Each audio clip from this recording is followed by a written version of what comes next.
3:20-22 Roma 3:20-22. Oleh karena itu, tidak seorang pun akan dinyatakan benar di hadapannya berdasarkan ketaatan pada hukum, karena melalui hukum kita menjadi sadar sepenuhnya akan dosa. Tetapi sekarang kebenaran dari Allah telah dinyatakan, terpisah dari hukum, disaksikan oleh hukum dan para nabi, kebenaran Allah melalui iman kepada Yesus Kristus bagi semua orang yang percaya. Tidak ada perbedaan. Roma 3:20-22. Komentar, janji dan ketentuan rahmat Tuhan. Setelah mempersiapkan murid-muridnya untuk menerimanya, Yesus mulai mengkomunikasikan janji itu sendiri, yang dapat disimpulkan sebagai kasih karunia Allah kepada kita. Dan janji inilah yang diungkapkannya secara luas melalui para rasul dalam surat-surat perjanjian baru. Di bawah kebenaran yang berasal dari hukum, objek iman adalah kinerja itu sendiri. Tetapi itu berbeda di bawah Injil kasih karunia. Mengenai perbedaan ini, Paulus menulis, oleh karena itu, tidak seorang pun akan dinyatakan benar di hadapannya dengan memelihara hukum, sebaliknya, oleh hukum kita menjadi sadar akan dosa. Tetapi sekarang kebenaran Allah tanpa hukum telah dinyatakan, yang disaksikan oleh hukum dan para nabi.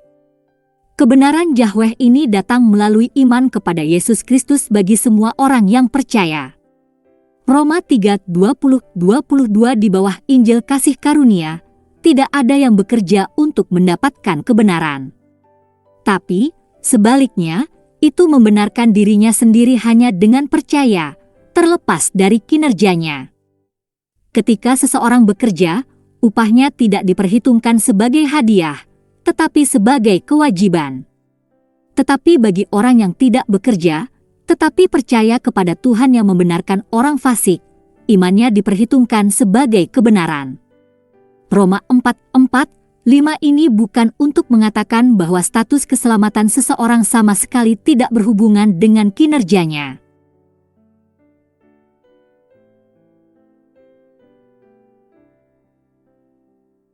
Karena iman kita akan terungkap dengan sendirinya melalui penerapannya.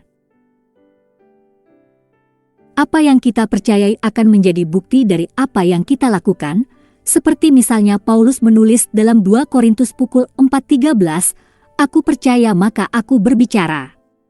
Dengan semangat iman yang sama kita juga percaya dan itulah sebabnya kita berbicara. Di bawah hukum atas kasih karunia kita ada karena kita melakukannya, kami melakukannya karena kami keadilan diperoleh dengan perilaku yang sempurna, kebenaran diperoleh dengan pengampunan dosa, seseorang membenarkan dirinya sendiri, seseorang dibenarkan oleh karya penebusan Yesus Kristus. Seseorang bekerja untuk statusnya yang adil, seseorang menerima kebenaran sebagai pemberian cuma-cuma dari Allah. Pribadi dan karya Kristus, apa persyaratan agar janji itu berlaku bagi kita?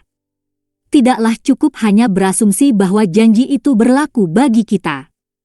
Allah menuntut iman kepada Kristus. Dan perhatikan bahwa iman yang disebutkan di sini bukanlah hal yang remeh, melainkan kualitas iman yang telah Yesus gambarkan selama ini. Itu sebuah keyakinan. Di bawah Injil kasih karunia Allah adalah apa yang benar-benar dijanjikan, tetapi Kristus dan karya pendamaiannya di kayu salib adalah perwujudan atau bahkan personifikasi dari kasih karunia itu. Karena hukum diberikan melalui Musa, kasih karunia dan kebenaran datang melalui Yesus Kristus. Yohanes 1:17 Yesus menyatakan, sama seperti Musa meninggikan ular di padang gurun, demikian juga Anak Manusia harus ditinggikan, supaya siapapun yang percaya kepadanya memperoleh hidup yang kekal.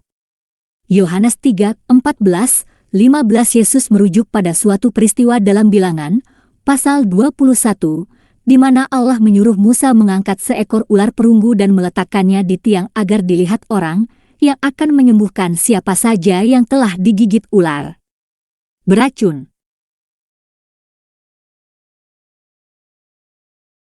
Dan itu dikombinasikan dengan salib, menjadi simbol medis yang bisa Anda lihat di belakang ambulans hari ini.